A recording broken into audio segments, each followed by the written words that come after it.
শুরুটা কবে? আল্লাহ বলে আমি সূচনাহীন আপনি যদি অতীত একজন থেকে আছি। মুসলমান হয়ে থাকেন তাহলে কমেন্টে সুবহানাল্লাহ আমি বলবেন এমন প্লিজ। অতীত থেকে আছি যেই অতীতের কোনো সূচনা নাই। সুবহানাল্লাহ কইবেন না? আবার আমি সীমাহীন ভবিষ্যৎ পর্যন্ত থাকবো। সুবহানাল্লাহ পড়েন। এমন ভবিষ্যৎ যেটা সীমা নাই, এমন অতীত যেটা শুরু হয় নাই। তিনি হচ্ছেন আল্লাহ। চিল্লায় বলেন তিনি কে?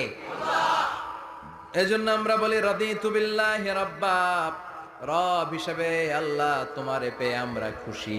এজন্য আমাদের ইবাদতের সব জায়গায় এই রবের নামের গুণগান আছে না নাই?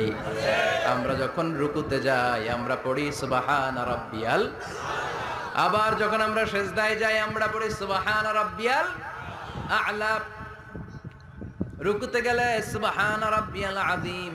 আবার যখন সেজদায় যাই তখন আমরা পড়ি সুবহান রাব্বিয়াল আ'লা। আবার কবরের জীবন যখন আমরা শুরু করে দিব, কবরের প্রথম প্রশ্ন হবে